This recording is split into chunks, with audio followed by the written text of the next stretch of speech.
It was supposed to be the happiest day of my life, the day I had dreamed about for years. My wedding in Chicago was meant to be a joyful celebration with family and friends. But instead, it turned into a nightmare that changed everything I thought I knew. The ceremony was beautiful. The music was soft. The flowers looked great. And everyone was smiling. I felt excited as I looked around the room. Peter and I had planned this day for months, and I couldn't wait to start our life together. But then things went wrong. Peter's mother, Mrs. Johnson, came up to me looking angry. She was in her late 50s and always seemed to have a strong presence. "Scarlett," she said sharply, "I need to talk to you." I followed her to a quieter spot, thinking it was just a small issue, but her face was full of anger. "You've been very disrespectful today," she accused, narrowing her eyes. "You embarrassed me in front of everyone." I was shocked. I had done nothing but be polite. "What do you mean?" I asked, trying to stay calm, but she didn't let me explain. "Don't play innocent," she snapped. "You think you can come into this family and act however you want? You're a disgrace." At that moment, Peter came over. He looked from his mother to me, and his face was hard to read. "What's going on?" he asked, but it seemed like he already knew. "Scarlett has been disrespectful," Mrs. Johnson said loudly. "She's ruined the day for everyone." Before I could defend myself, Peter's expression changed to anger. "Is this true?" he demanded, staring at me. "Have you been causing trouble?" "No," I said, feeling hurt by his accusation. "I just wanted to enjoy our wedding." But Peter's face became even harder. "You've embarrassed yourself and my mother," he shouted, loud enough for others to hear. "This is not okay." His words hurt deeply, but I was unprepared for what happened next. In a shocking moment, Peter slapped me across the face. The sound echoed, and I felt so humiliated. It wasn't just the pain. It was the embarrassment of being hit in front of everyone.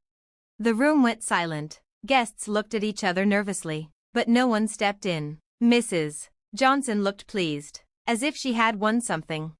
"You're a fat woman who has dishonored my mother," Peter yelled, filled with rage. "I can't believe I married someone like you."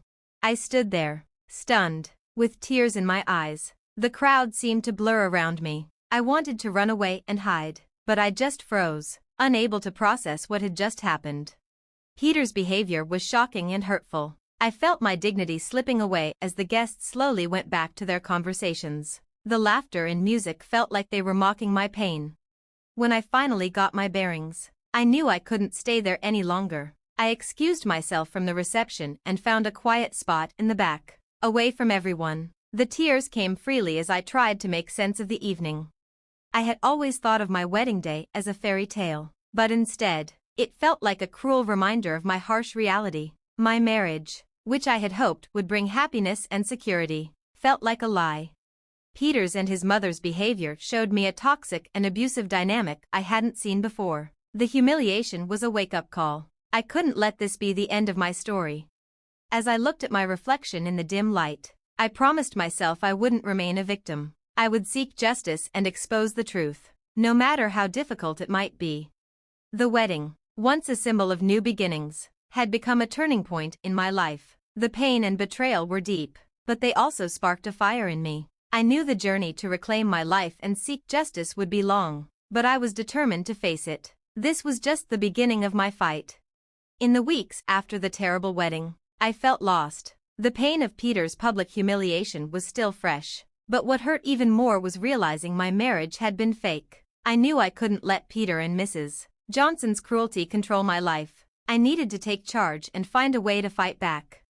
My first step was to gather proof. I knew I needed more than just my word to show what Peter and his mother had done. That's when I decided to hire Detective Robert Hayes, a private investigator known for being discreet and effective. I contacted him, and after a short meeting, he agreed to help. Detective Hayes was in his mid-40s, calm and smart. He listened closely as I explained what happened at the wedding and talked about the abuse I had experienced. "I understand this is hard for you," he said, "but if you work with me, we can get to the bottom of this." I nodded, feeling hopeful. "I'll do whatever it takes," I said. "I just want the truth to come out." With Detective Hayes on my side, I started recording my conversations with Peter and Mrs. Johnson. It was uncomfortable, but I knew it was necessary. I hid a small recorder in my purse to capture everything. Soon, I realized how manipulative and abusive they really were. One night, Peter and I had a big argument over dinner. I recorded the conversation and felt both scared and determined as I listened to Peter's angry words. "You're so useless," he said with disdain. "Why can't you do anything right?" I tried to stay calm. "I'm doing my best," I replied. "But you're always so critical." Peter's response was harsh. "Your best isn't good enough. You're a burden to me and my mother. Everyone can see it." The more I listened to these recordings, the more I understood how deep their abuse was. It wasn't just about public humiliation. It was a pattern of emotional cruelty that had been going on for years. I began to piece together their behavior, making me more determined to expose them. Meanwhile, Detective Hayes was looking into their finances. He checked their accounts for any signs of wrongdoing. After a few weeks, he came back with concerning news. "I found some suspicious transactions," he said seriously. "It looks like Peter and Mrs. Johnson might be involved in financial fraud." My heart raced as Detective Hayes explained the details. Large sums of money are being transferred between accounts. They might be stealing money from clients.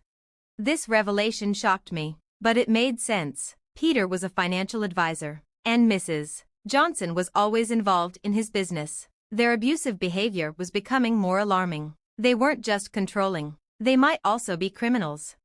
I knew I needed more than just financial records to take them down. The recordings were crucial, but I needed a way to bring all the evidence together. That's when my best friend, Anna, stepped in. Anna was in her early 30s, fiercely loyal and smart. She had supported me throughout this tough time.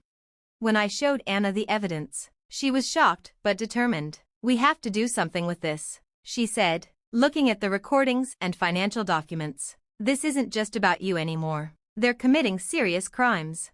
Anna and I started to analyze everything we had collected. We went through the recordings, highlighting the emotional abuse and checking them against the financial documents. It was tiring work, but it felt empowering. With each piece of evidence we reviewed, I felt a renewed sense of purpose. One evening, as we were studying the documents, Anna looked up. "Scarlett, you've come so far," she said. "You've gathered a lot of evidence. Now it's time to take the next step." I nodded, feeling a mix of nerves and determination. "I know," I said. "I'm ready to expose them. They need to be held accountable for what they've done." Our plan was to organize a big event where I would reveal the truth about Peter and Mrs. Johnson. I wanted it to be public so everyone would see their lies and cruelty. It was both scary and exciting. This was the final step in my journey. I was filled with a strong desire for justice and a need to take back my life. With Detective Hayes' help and my best friend Anna by my side, I felt ready to face whatever challenges lay ahead. The journey had been tough, but it was leading me to a turning point. I was determined to stand up for myself and reveal the truth, no matter how hard it might be. As the day of the event got closer, I realized this was my chance to take charge of my life and fight for what was right. When the day finally arrived, the tension in the air was thick. I had planned everything carefully, making sure every detail was just right. The venue was a beautiful hall, elegantly decorated, but it hid the big truth I was about to share. I invited family, friends, and members of the media, hoping to make sure everyone would see and hear the truth. As the guests started arriving, I felt a mix of nervousness and determination. The room buzzed with excitement and curiosity, but I couldn't shake the butterflies in my stomach. Peter and his mother, Mrs. Johnson, were there too, standing by my side with confident smiles. They had no idea what was coming. The event began with speeches and toasts, creating a cheerful atmosphere. I pretended to be a gracious host while feeling like I was acting in my own drama. I took deep breaths to calm myself as the moment drew near. When it was time for my big announcement, I walked to the podium. The crowd fell silent, and all eyes were on me. I noticed Peter and Mrs. Johnson exchanging glances, their smiles still in place but looking curious. I took a moment to gather my thoughts, feeling the weight of what I was about to reveal. "Thank you all for being here today," I began, my voice steady but filled with emotion. This event was meant to celebrate a new beginning, but it has turned into something much bigger. The guests leaned in with interest as I continued. What I'm about to share has been hidden for too long. It's about the truth behind the facade that Peter and his mother have kept up.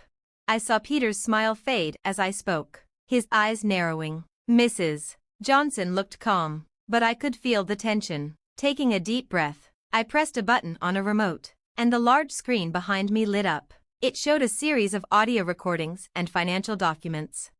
The first recording started playing, a conversation between Peter and me during one of our fights. His angry words filled the room, clearly showing the emotional abuse I had suffered. The guests listened in shocked silence as they heard him insult and belittle me. Next, the screen showed the financial documents Detective Hayes had found. They revealed large amounts of money moving between different accounts, showing that Peter and Mrs. Johnson were involved in fraud. The evidence was clear, and Peter's face went pale as he realized what was happening. Mrs. Johnson looked angry and embarrassed, glancing around as the truth unfolded. Feeling empowered, I continued. These recordings and documents show the abuse and fraud that Peter and his mother have committed. They have manipulated and controlled not just me, but many others. It's time for the truth to come out. The media representatives were busy taking notes and capturing every moment. The atmosphere shifted from celebration to shock and anger.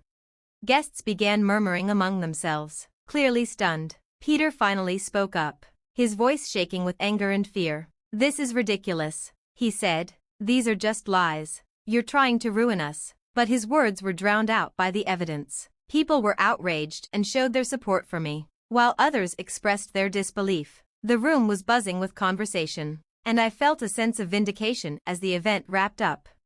Peter and Mrs. Johnson tried to leave, but the media and crowd wouldn't let them escape the fallout. Their confident facade crumbled, and they had to face the consequences of their actions. I watched as the reality of the situation hit them hard. Their image of respectability was shattered, and the truth was now visible to everyone.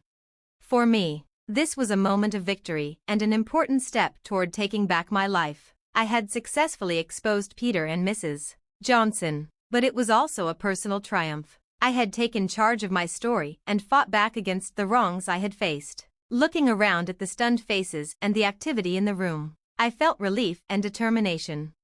In the days that followed the event, there was a whirlwind of activity and emotion. The truth about Peter and Mrs. Johnson was out, and the response was huge. The media coverage was non-stop, with people expressing outrage and support for me. I had become a symbol of strength and justice, but the real work was just beginning.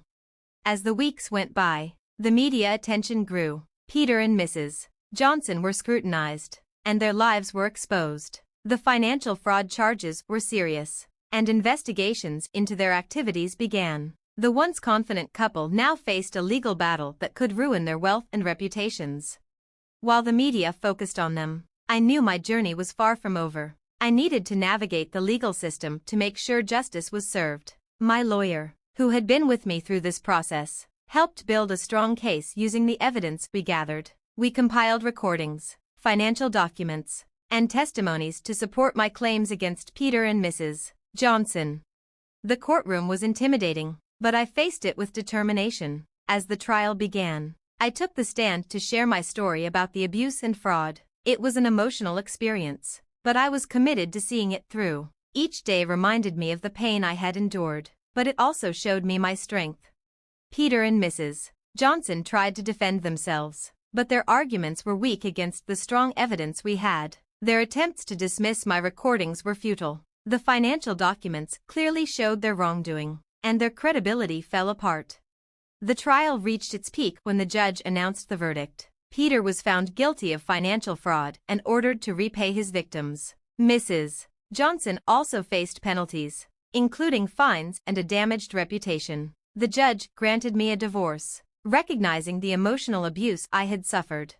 Winning in court was a bittersweet moment. While I was relieved to see justice served, the process had taken a toll on me. I was tired but thankful. I had fought hard, and I had come out on top. Healing from the emotional scars would take time, but I felt a deep sense of closure and achievement. With the legal battle behind me, I decided to start fresh. I moved to a quiet home outside Austin, Texas, far away from the chaos of my past. The new surroundings brought me peace and a new beginning. Sitting on my porch, Watching the sunset over the hills, I reflected on my journey. The path had been tough, filled with pain and challenges, but it was also one of strength and resilience. I had taken back my life and stood up for what was right. I was deeply grateful for Anna's support and Detective Hayes's help throughout this journey. Transforming from a victim to a victor had changed me. I had faced the darkest moments of my life and emerged stronger. The truth about Peter and Mrs. Johnson's abusive and criminal behavior was now exposed, and I had taken control of my story. Looking out over the peaceful landscape of my new home, I felt a sense of peace and satisfaction. I had fought for justice and discovered a new purpose. The past was behind me, and the future was full of possibilities. My story was one of empowerment, resilience, and justice. It was a reminder that even in the toughest times, one could find the strength to fight back and reclaim their life. I had faced my fears, revealed the truth, and won. Though the journey had been long and hard, it had led me to a place of peace and fulfillment. With my past behind me and a bright future ahead, I embraced this new chapter of my life with hope and determination. I had taken control of my destiny and proven that even in the darkest moments, one could rise above and shine.